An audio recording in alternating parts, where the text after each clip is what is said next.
Welcome to SK study point Siliguri.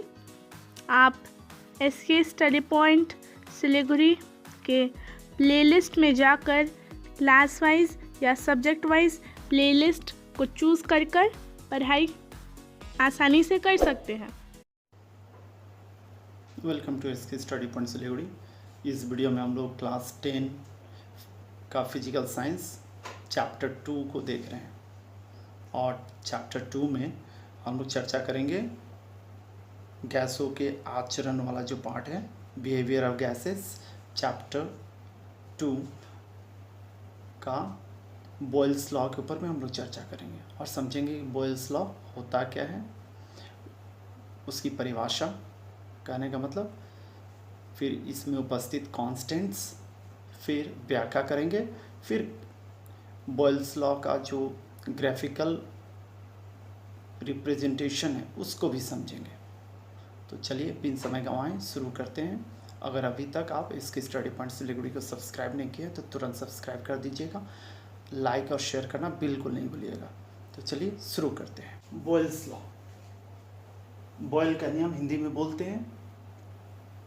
इसकी परिभाषा लिखियो, एग्जाम में पूछा जाता है कि बॉयल का नियम की परिभाषा या बॉयल के नियम को लिखो और व्याख्या करो।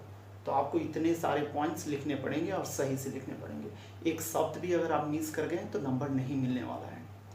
तो देखिए, बॉयल का नियम कहता क्या है, स्थिर तापमान पर किसी शुष्क गैस की निश्चित मात्रा का आयतन उस पर आरोपित दबाव के विलोमानुपाती होता है या व्युत्क्रमानुपाती होता है।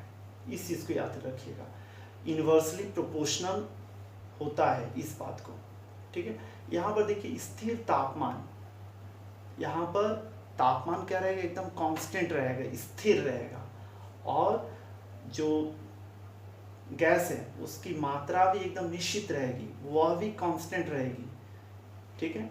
तब आयतन जो होगा उस पर जो आरोपित दबाव है वही उसका क्या होगा, इन्वर्सली प्रोपोर्शनल होगा।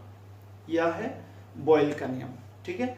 नेक्स्ट पॉइंट देखिए, बॉयल के नियम में क्या क्या स्थिरांक होते हैं। मुख्यतः दो स्थिरांक होते हैं, तापमान और गैस की मात्रा। याद करके रखिएगा, यह भी एग्जाम में पूछा जाता है अलग से कि बॉयल के नियम में कौन कौन से स्थिरांक होते हैं, ठीक है। नेक्स्ट देखिए व्याख्या। मान लेते हैं स्थिर तापमान T डिग्री सेल्सियस पर निश्चित मात्रा वाली किसी शुष्क गैस का दबाव P है और आयतन V है, ठीक है। तब बॉयल के नियम के अनुसार हम लोग क्या लिखेंगे, V वेरिजेस 1/P, ठीक है। ये वेरिजेस या प्रोपोर्शनलिटी का चिन्ह, तो V 1/P के क्या है, विलोमानुपाती है, P का विलोमानुपाती है। कब, जब गैस की मात्रा और T स्थिर हो। तो देखिए इस चिन्ह को जब हटाते हैं तो एक कांस्टेंट आ जाता है जिसको बोलते हैं कि K स्थिरांक। तो V बराबर क्या हो गया, K × 1/P। क्रॉस मल्टीप्लाई कीजिए करें तो देखिए PV = K, मतलब कांस्टेंट। तो P × V क्या हो गया, स्थिरांक हो गया, कांस्टेंट हो गया, उसकी वैल्यू हमेशा फिक्स रहेगी। यह बॉयल्स के नियम का गणितीय व्याख्या है, ठीक है।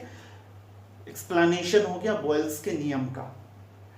तो हम लोग क्या बोल सकते हैं, मतलब निश्चित तापक्रम पर किसी शुष्क गैस की निश्चित मात्रा के आयतन और दबाव का गुणनफल सदैव क्या होता है, स्थिर होता है, ठीक है। याद करके रखिएगा।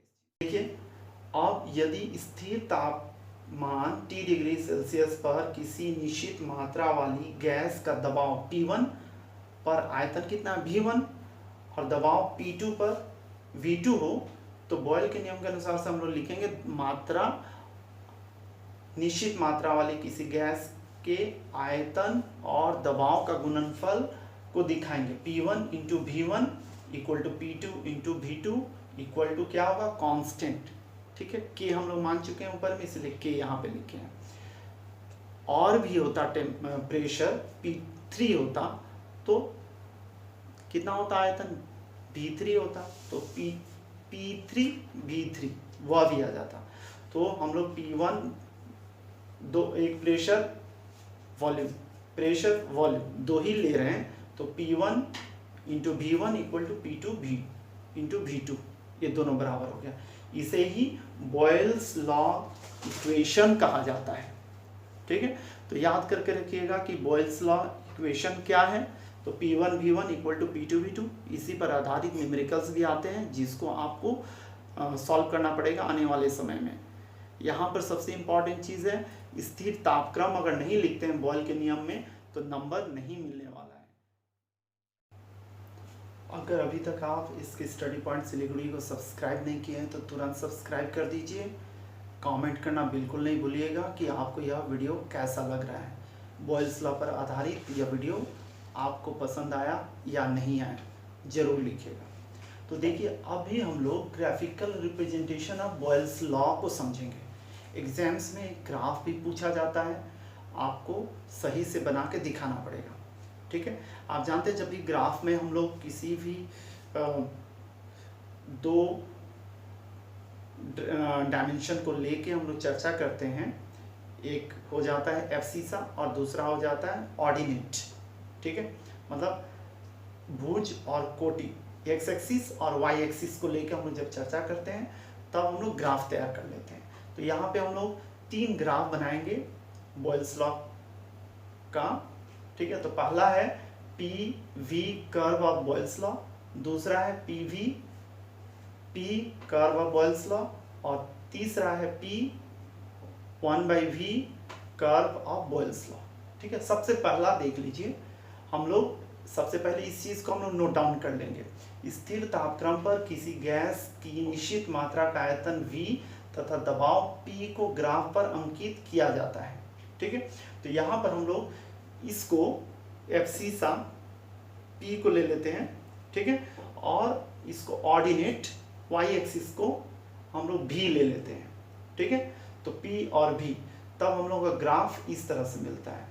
और इसकी प्रकृति क्या होती है? आयताकार हाइपरबोला होती है। आपको बस यही याद रखना है, ये डायग्राम याद रखना है कि इस ग्राफ की प्रकृति क्या होती है? रेक्टेंगुलर हाइपरबोला होती है।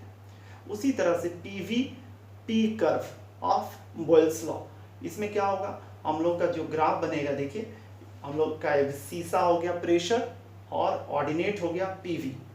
ठीक है, तब हम लोग का ग्राफ स्ट्रेट लाइन इस तरह का मिलेगा।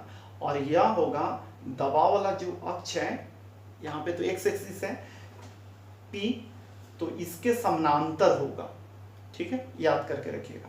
तीसरा P और 1/V curve of Boyle's law, इसमें क्या होता है? जो ग्राफ बनेगा, देखिए यहाँ पर ये एक्स एक्सिस, ये वाई एक्सिस, एक्स एक्सिस हम लोग प्रेशर के लिए ले रहे हैं और वाई एक्सिस 1/V के लिए ले रहे हैं। तो हम लोग का जो ग्राफ होगा इस तरह से बनेगा। ठीक है, ध्यान से देखिए, कहने का मतलब है कि इसमें सरल रेखा होती है जो दर्शाता है दबाव और आयतन एक दूसरे के विलोमानुपाती होते हैं। तो उम्मीद कर रहा हूँ कि यह वीडियो आपको बॉयल्स लॉ पर आधारित बहुत अच्छा लगा होगा। नोट्स का यूज़ कीजिए, आप नोट डाउन कर लीजिए और अच्छी तरह से तैयारी कीजिए। Thank you very much for watching.